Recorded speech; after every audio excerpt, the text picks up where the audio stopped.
Hi everyone. In my last video I was up in Silver Lake Wilderness area with Leroy, and I used one of these instead of my backpack. It's a Pulk Sled. So I figured I'd take a minute or two and show you how I made this Pulk Sled, how I put the bungee cords on, my strapping, and how I pulled it. I'll just show you quick how I did it. And it was fun. It was a nice little project. So I'm going to show you right now how I did it. When it came to the bungee cords, finding out how I wanted to do this little, how to attach it, what I did is I figured out how far these bungee cords would go in a relaxed position, and then I marked where they would go evenly across the distance of this, and then I would mark a mark, and then 2 inches from each mark I drilled a hole, and then I threaded I don't know if you can see it, but I threaded it. I tied a knot, little knot, threaded it down through, and tied another knot, and kind of cinched it up a little bit so it evenly distributes. So I did it on all 4 sides basically. I did the same thing on all 4 sides. And then I just tied this bungee cord across the top, and these bungee cords, of course, the kind that you can loosen up and you know, or tighten them up, whatever you want to do with your load.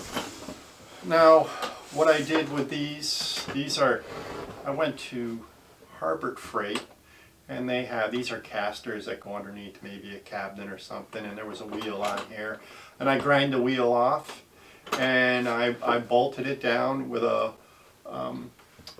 plastic bolts and a washer in the back so they don't come loose. And then these right here are these are from my snowblower. They're shear pins for the snowblower, and I had some rubber little washers. And I have some rubber washers that I put in there to stop maybe the vibration of when I put the poles in. I'm still going to use this for ice, for going out and do ice fishing, so I kept the cord on it that I normally would have when I pulled it. But yeah, so that's basically what I did with the little Jet Sled Junior, is those little modifications. Now when it comes to the poles, I'll show you what I did with the poles. So I went to Lowe's, I think it was, and I went and I got 2 10-footers of PCV pipe, and this is 1/2 inch, and then I got the caps, and at the end of the caps on all 4 ends I put eye bolt, I think this is called, the eye bolt, and of course I screwed it down in there with a locking bolt, and then I cut these poles at 7 foot. I wanted to go a little farther out, so when you are on the snow, you don't kick with the back of your snowshoes. So I went out to 7 foot. So these are 7 foot long. So I did 4 of these, or 2 of these, excuse me. And then when I went and put these bolts on and I glued them down, I made sure that they were, you know, the eyelets were at the same, you know, in the same spot at each end. So when they hook into the sled, they'll hook into my belt the same exact way. This came off an old backpack. It's Velcro. I put that on, and what I did is I cut it and I sewed it so it sits on here pretty tight. So that's just to keep it kind of rigid in the center and it's not bouncing all over the place. So now the belt. The belt is really kind of one of the key elements that you need. So let me show you my belt that I have. So my belt is a Army surplus store. I bought this a long time ago to carry my Lone Wolf stand on my back when I go hunting, because I transfer my Lone Wolf so I can go where I want to go and not put a stand up permanently, especially now that I hunt private or public land.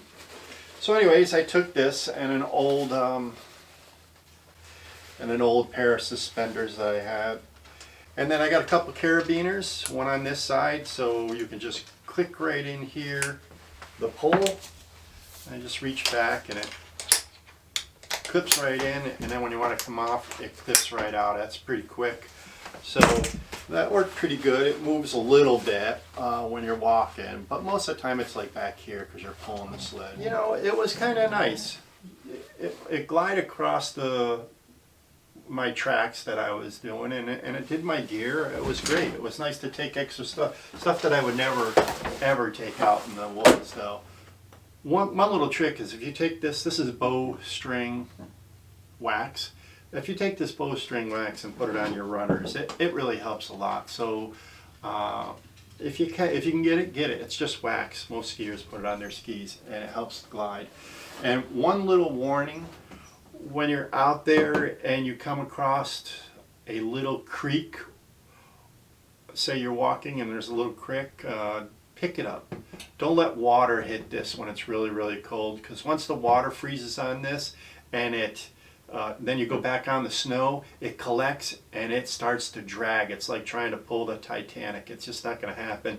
That happened to me on our trip. But other than that, I thought that was really easy to transport your stuff with a Pulk sled. I enjoyed the trip. It was easy to pull, and so it's pretty cheap, and anybody can make it.